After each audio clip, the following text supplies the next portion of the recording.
I was reading this article that you sent forward. In Texas, an overflowing water tower points to Russia, which I'm like, really, how would Russia be able to control a water? I mean, water towers, you drive around any populated area, there's one every 4, 5, 6 miles. You see them on the horizon every place you go, right? How could they have a leaking water tower or an overflowing water tower in Texas that's associated with Russia at all? Do explain. Yeah, so typically with these water towers or water treatment facilities, they have remote access. So it's so the workers don't have to come in and like touch these things manually. A lot of times these things are run remotely.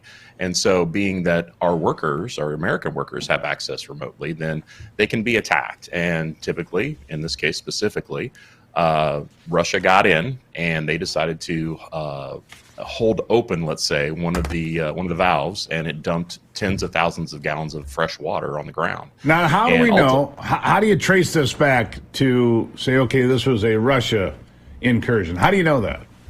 Yeah, so typically with attackers like this, they'll leave what we call indicators of compromise. And I think the everyday person can think of it as a fingerprint. So the way that they go about and do their attack is very specific. And so what we do is call it attribution. And so being able to take that information and say, okay, typically it's this group in Russia that works with the Russian government that this is how they do that attack. And that's how we fingerprint them and understand that who was the group that did it. So their point here is just to prove that they can do it?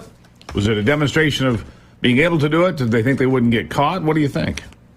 Now, I've seen a couple different modes of thought on this. One is, yes, I think it's showing that they can do it. Two is, I think it's showing, especially with the Ukraine conflict, I think they're showing that, hey, we can touch you, and we're going to kind of send you a little bit of a warning to say we're going to make your people a little fearful.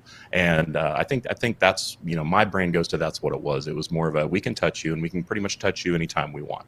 And so, is that true? And if that's true, why not make the water towers inaccessible online? If it's that easy to screw it up and dump that much water on the ground, I don't know if it causes much problem putting water on the ground like that, but in places that are tight on water, it must be an issue. It's not an issue where I am. I'm in Michigan. We got lots of water. That's not the issue. But in places that are tight on water, it's a big problem. But it shows the vulnerability, not just of water, probably of other infrastructure, doesn't it? It does. And so typically it's these smaller municipalities, smaller county or maybe even co-op facilities that they target. And the reason why is because these are the most underfunded. These are the ones that are let's say, the most simple. And they know that that's where this old technology or this outdated technology may live that is vulnerable. And so, I tend to call it the soft underbelly of our critical infrastructure.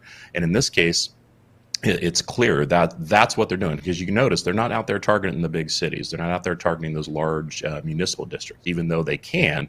I think it's a case of they wanted to be able to show that they can touch us. And I think it's also a bit of what we call fear, uncertainty, and doubt. They're trying to sow that, or what we call FUD, but sow that with the American people to say, hey, we're gonna cause you some fear and just make you even that more uneasy.